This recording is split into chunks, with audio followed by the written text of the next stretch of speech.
Bonjour tout le monde!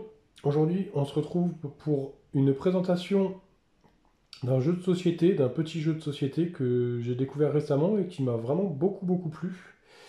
J'ai découvert ça en jouant avec un ami, on a joué à deux, je l'ai acheté par la suite et je me suis fait une partie en solo. Donc on va parler de Dinoblivion. Donc, comme vous voyez sur la boîte, des parties d'environ 45 minutes. Et ça se joue à un ou deux joueurs. Alors c'est soit en solo, donc, soit en l'un contre l'autre, en duel. Bien sûr, en duel, on va pas se taper dessus, mais on va devoir récolter le plus de points possible en fin de partie. Alors, Dinoblivion, qu'est-ce que c'est? Dinoblivion, ça mélange plusieurs types de jeux. C'est tout d'abord un jeu de deck building. Donc vous aurez un deck de départ. Et vous allez devoir, au fur et à mesure de la partie, rajouter des cartes, en enlever, pour vous construire le deck le plus puissant possible afin de terminer le jeu. Et c'est aussi un jeu de gestion de ressources, parce qu'on va voir qu'on a on a des petits jetons de ressources ici, qui vont vous permettre d'acquérir des cartes ou de faire des actions spécifiques.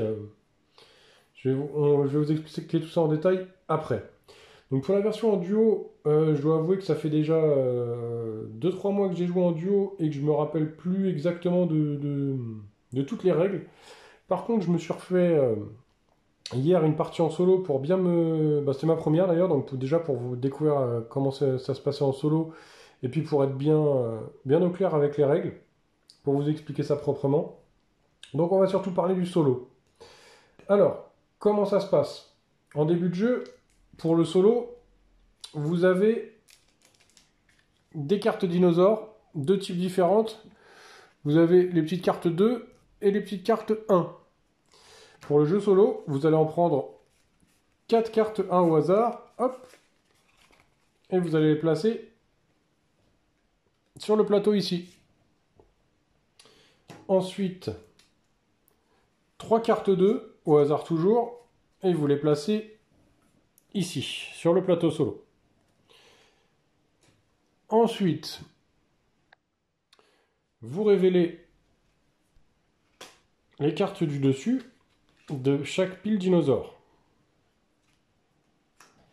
Ensuite, vous prenez votre deck de base. Donc le deck de base, toujours le même à une carte près. On a 3 bananards, 3 explorers et 3 cartes d'action. À ça, on a dans le jeu 5 chefs différents. Vous en choisissez un au hasard où vous le choisissez. Ils ont chacun des compétences particulières. Voilà, moi j'aime bien le faire du hasard. Donc hop, allez, on va en prendre un au hasard. Voilà, on a chopé le corneau qui va être très bon pour faire de la nourriture. Et on le rajoute au deck.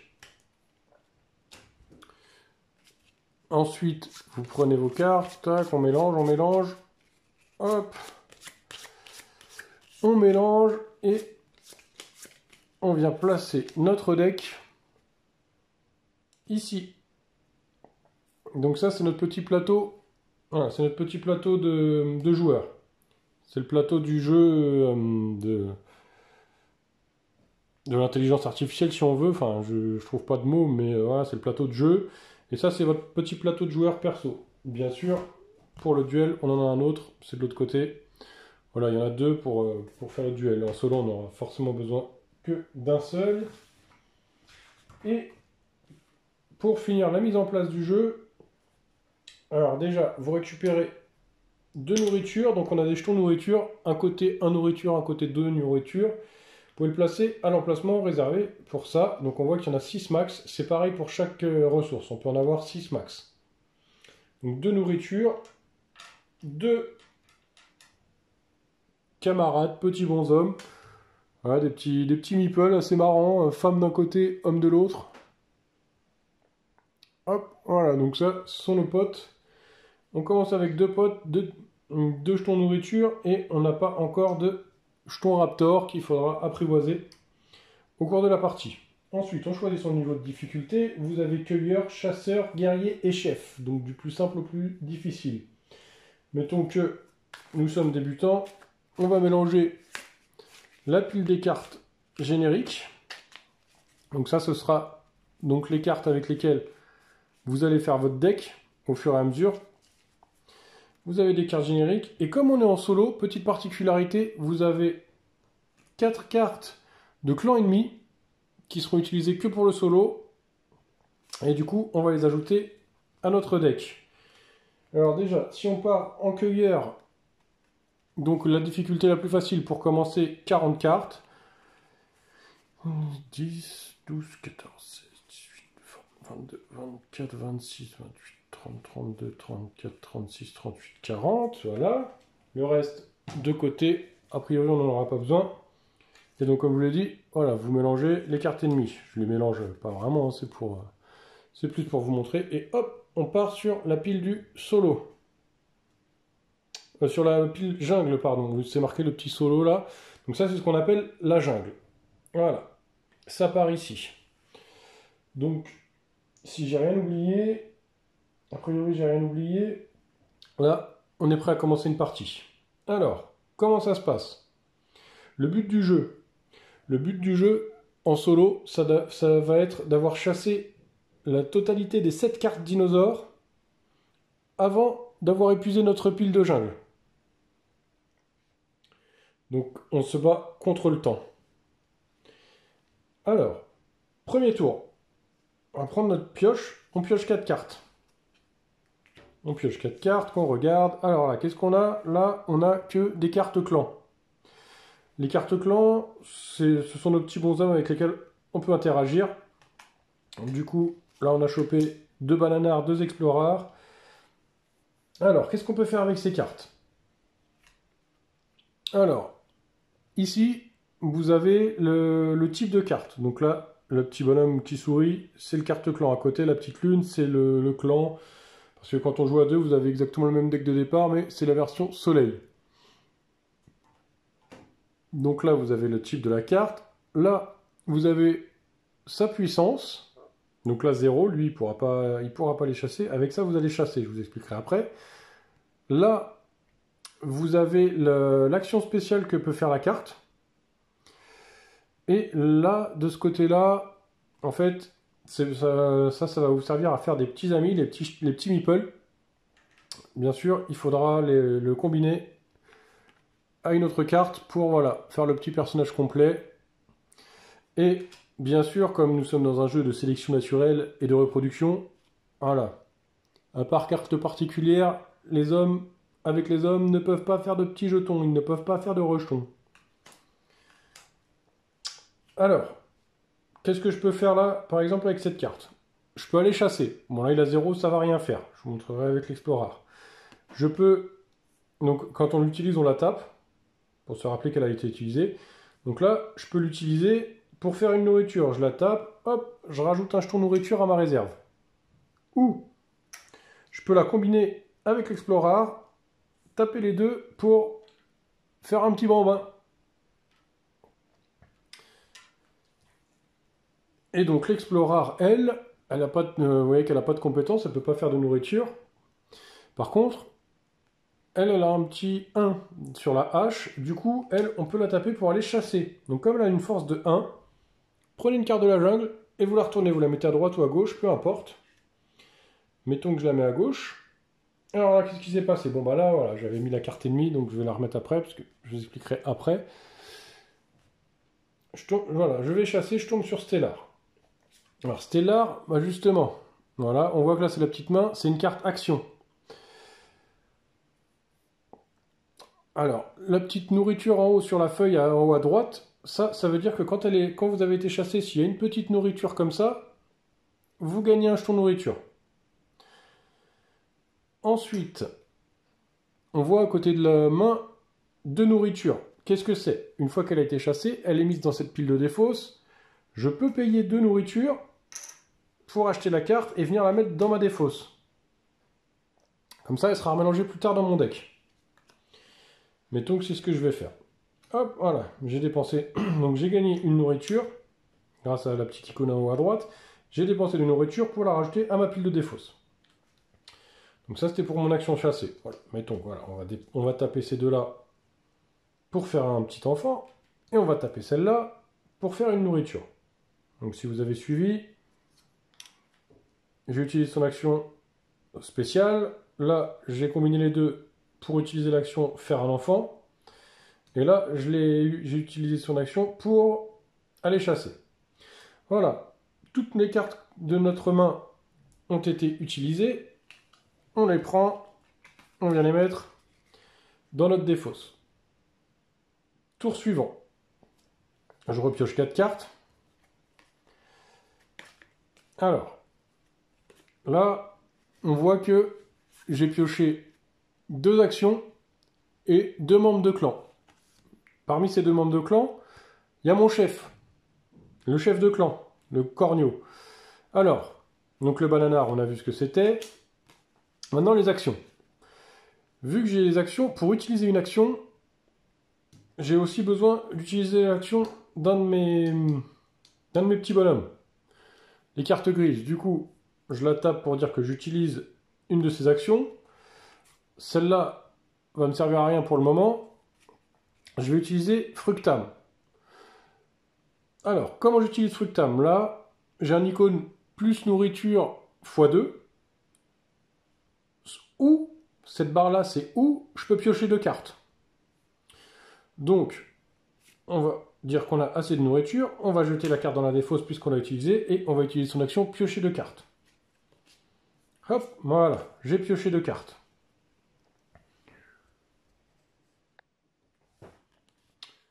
Alors, sur ces 2 cartes, j'ai récupéré une Explorer et une autre action. Donc vous voyez, celle-là, pareil. Je pourrais poser mon Explorer en jeu, utiliser son action pour activer celle-là. Et du coup, celle-là, hop, un ami, plus 1. Je fais ça, je récupère un ami. Alors ensuite, il me reste 2 cartes. La carte chef est très intéressante. Parce que vous avez vu, donc pour l'instant je ne l'ai fait qu'une seule fois, mais j'ai été chasser une carte que j'ai rajoutée à ma défausse. La défausse, ensuite, comme on voit que là j'ai plus de pioche, je vais tout remélanger pour tout remettre sur ma pioche. Par contre, si je fais que rajouter des cartes, mon deck il va monter, et je ne vais pas forcément piocher les bons combos. Ces cartes-là, pour le départ, sont très utiles parce qu'on n'a pas grand-chose d'autre, mais très vite, on aura des cartes dans la pile de jungle qui seront beaucoup plus efficaces, avec de bien meilleurs pouvoirs, plus de force. Donc il va falloir s'en débarrasser. Comment on fait? Et ben, par exemple, le chef, là, vous voyez que sa capacité spéciale, la petite carte avec une croix pour me donner 3 nourritures. Qu'est-ce que c'est que cette petite croix? Ça veut dire que je peux supprimer une carte de mon deck. Alors, une carte de mon deck que j'ai soit en main, soit sur le plateau. Et donc je peux la supprimer pour créer 3 nourritures. Alors là, je pourrais supprimer celle-là, puisque je vous dis que pour l'instant, elle ne me servait à rien. Mais le mieux, donc celle-là, je l'avais utilisée. Le mieux, dans ces moments-là, c'est de supprimer une carte, déjà dont on n'a pas besoin, qu'on ne veut plus voir dans notre deck, et on peut supprimer une carte qui a déjà effectué son action. Du coup là, je vais la taper pour supprimer par exemple l'Explorer. L'Explorer, hop, elle part de notre deck, et moi, je gagne 3 nourritures. Ensuite, celle-là, je vous ai dit qu'elle ne nous servait à rien pour l'instant, parce que celle-là, qu'est-ce qu'elle dit? Elle dit qu'en supprimant des jetons de Raptor, on peut gagner 2 forces. 2 forces par jeton, on peut en supprimer 6 maximum. Donc c'est une carte qui peut quand même être potentiellement très très forte. Puisqu'à son maximum, elle peut nous donner 12 forces, 12 petites haches qui pourront nous permettre d'aller taper du dinosaure plus tard. Du coup, je pourrais l'acheter, puisque j'en ai pas l'utilité sur ci, mais j'ai aussi sur ma carte une petite grotte. Et la grotte, qu'est-ce que c'est? La grotte, ça nous permet de mettre une carte là en réserve pour plus tard, qu'on pourra récupérer quand on le voudra, plus tard dans la partie.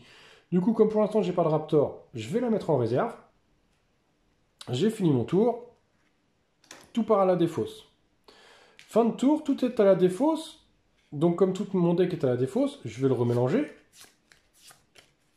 Et il va repartir ici. Et à ce moment-là, vous me direz comment on fait pour gagner, pour perdre, pardon, comment on fait pour perdre s'il n'y a jamais de carte. Et bien là, quand on a pioché la dernière carte de notre deck, à la fin du tour, sur le plateau, vous voyez là, c'est marqué rage. Et donc, la fin du deck signifie que les dinosaures sont enragés. Qu'est-ce qui se passe quand les dinosaures sont enragés? Et bien là, on voit, il y a le petit 1 vert qui part, voilà, je vais vous le montrer de plus près. Vous avez le petit 1 vert qui part avec une flèche en direction du orange. Du coup, bah pour ce dinosaure-là qui est 1, je vais prendre la première carte de mon deck, enfin de ma jungle, et je vais la mettre dans la défausse de la jungle, dans le terrain de chasse. Particularité, ici, bon j'ai fait exprès, hein, mais on est tombé sur un ennemi. L'ennemi, ça se joue qu'en solo, et c'est encore particulier. Quand il part dans cette pile-là, hop, on le met à côté, et lui, il dit la même chose que pour le dinosaure. Du coup, bah, j'en remets une. L'autre dinosaure qu'on a à côté, donc lui, c'est un dinosaure 2. Du coup, 2, on met 2 cartes. 1 et 2. Et voilà comment voilà comment on fait descendre la pile de chasse. Donc bien sûr, tout ce qui est parti dans les terrains de chasse, je peux les acheter. Donc pour soit de nourriture, soit de... Là, lui, pour acheter les unités, c'est des amis qu'il faut. Donc des petits rejetons, il m'en faudra 2. Alors ensuite, à savoir que les ennemis, on peut les laisser en jeu, ils vont pas nous attaquer. Par contre, à chaque fois qu'il y aura la rage, il va me faire défausser une de plus. Donc ça peut être très intéressant de les... Pardon. Ça peut être très intéressant de les gérer. Comment je vais les gérer? Juste là, pour gérer cette carte-là, il me faudra 2 de force, donc la petite hache, et 2 nourriture. Du coup, par exemple, si j'avais encore lui en jeu, je pourrais l'engager. Il a 2 de force, payer 2 nourriture, et si je fais ça, lui, hop, je le remélange dans le deck. Voilà. Je le remélange dans la jungle. Voilà comment on gère les ennemis. Donc ensuite, voilà, je remélange mon petit deck.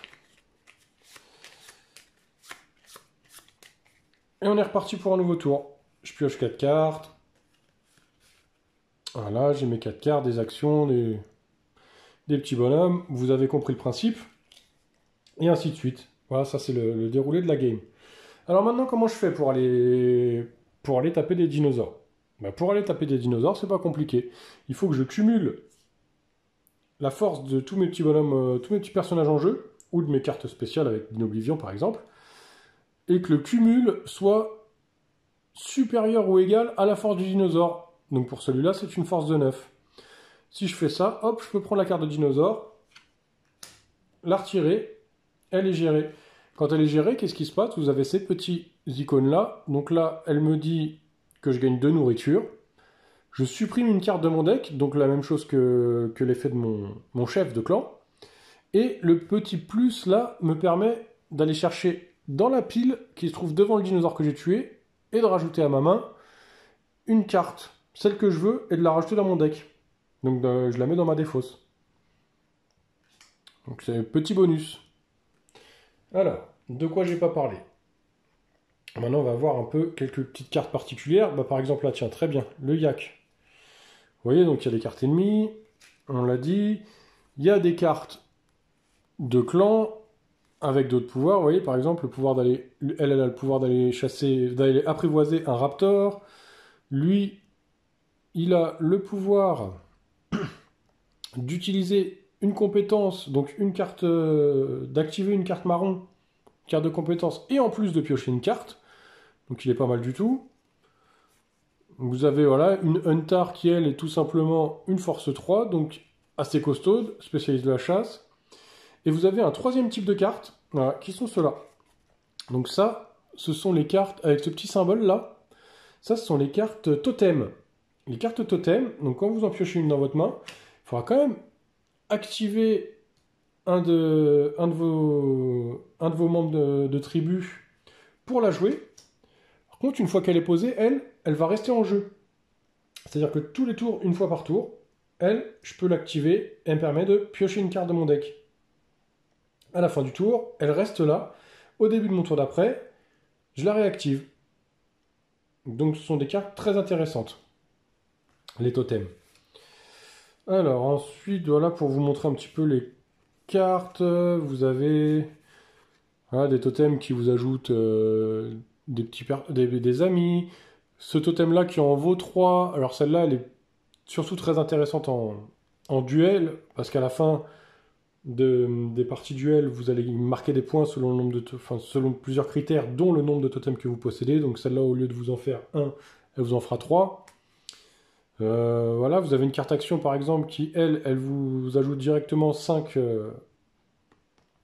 H, donc pour aller taper du dinosaure plus facilement. Voilà, vous avez le Stellar qui est assez intéressant, hein. Quand vous l'activez, une nourriture, un raptor, un ami, c'est pas mal. Ah, et le Patrak qui, vous payez une nourriture et en échange vous gagnez 3 H, c'est pas mal. Elle qui va vous kidnapper 2 raptors. Et voilà, vous avez tout type de cartes. Ça c'est pareil, ça c'est une carte en solo qui ne sert à rien mais qui va aller vous casser des œufs en duo. Les œufs, c'est ce qui me reste à expliquer après. Alors voilà, lui, elle pour 2 raptors, pour un coup de 2 raptors, vous allez gagner 7 H. Donc très très bien pour aller taper du dinosaure. Lui pour une H. Ah oui, non, lui, non, pardon, excusez-moi. Lui, il a une force égale au nombre 2 que vous avez. Ah, elle, elle a une force égale au nombre d'amis que vous avez. Voilà, tout plein de types de cartes différentes.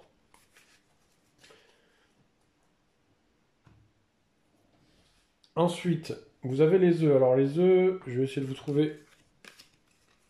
Voilà, bah, c'était le seul d'ailleurs. Vous voyez le dinosaure là?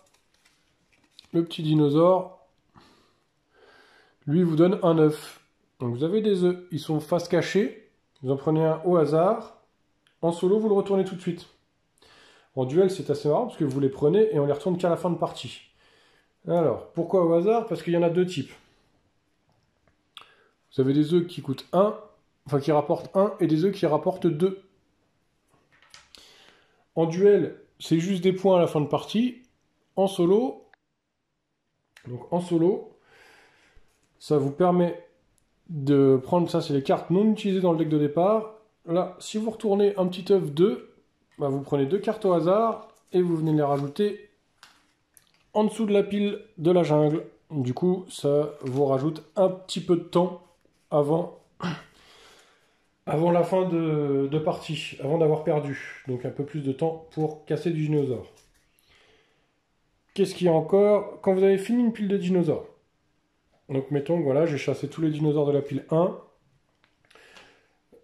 je passe en rage, bah, c'est pas parce qu'il n'y a plus de dinosaures que je retourne plus de cartes. Bien au contraire, vous voyez, il y a le petit volcan là, du coup quand il n'y a plus de dinosaures sur la pile, bah ça va beaucoup plus vite, parce que là c'est plus une sur la pile des 1 que vous mettez, c'est 3 cartes. Du coup, petit conseil stratégique de base, je me suis fait avoir quand j'ai joué hier, hein. Faut essayer vraiment de taper dans les deux piles et pas de se dire d'abord je vais faire tous les dinosaures 1 pour récupérer tous les bonus et ensuite je vais aller taper les dinosaures 2 parce que sinon ça va beaucoup trop vite. Voilà, je crois que j'ai à peu près fait le tour. Donc voilà, mon avis sur le jeu, c'est que franchement il est vraiment sympa, c'est vraiment cool. C'est pas évident en solo. Voilà, en duel, on a mis quoi? On a mis la première partie où voilà, on savait pas trop, on a fait un peu n'importe quoi. La deuxième partie, on a tout de suite ciblé les cartes qui étaient fortes, celles qu'il nous fallait. Et c'était déjà beaucoup plus stratégique l'un contre l'autre, hein. On a vu tout de suite comment ça marchait. On a réussi à sortir quelques petits combos déjà, notamment moi j'avais fait un deck qui piochait énormément. Voilà, il y a des petites combos sympas à faire. Du coup, comme j'avais fait deux trois parties en multi et que je m'étais senti assez à l'aise sur la fin, bah, je me suis dit tout de suite pour le solo, même si ça faisait plus d'un mois d'intervalle, je me suis dit, allez, on va pas partir en facile, on va partir en moyen. Donc la difficulté chasseur, non, ouais, c'est ça, chasseur. Du coup, 36 cartes là. Et bah, je me suis fait rétamer la tronche. J'ai pas réussi à avoir un seul dinosaure à deux parce que j'ai focus les 1, ce qui était une très mauvaise idée. Donc pas évident, pas si évident que ça, voilà, assez stratégique. Et par contre, voilà, un régal, hein. Pour les artworks des cartes, moi-même, je les trouve pas tous forcément ultra jolis. Par contre, Il y a un truc indéniable, c'est qu'on sent que le mec, il s'est régalé à faire son jeu, il s'est régalé à faire ses illustrations.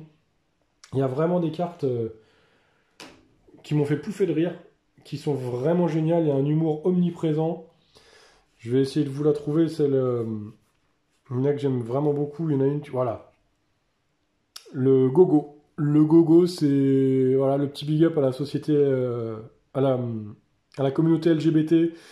On voit que lui, il peut s'accoupler avec les hommes, avec les femmes, il est non-genré, il n'y a pas de problème. Et la carte m'a fait vraiment rigoler. On voit que le mec il est là, il est tout fier. Vraiment, vraiment, j'ai trouvé ça génial. Il y a vraiment des cartes qui sont super drôles. Hein, le mec qui est en train d'apprivoiser ses raptors avec des lapins. Il y a vraiment un humour omniprésent dans les cartes. J'ai trouvé ça assez génial. Le Néandertar, le gros nom, avec le mec qui est là pour casser les œufs de l'adversaire, pour qu'il fasse moins de points en fin de partie. Enfin, voilà, on voit le Patraque, donne-moi ta viande. Enfin, voilà, il y a vraiment, vraiment des artworks sympas.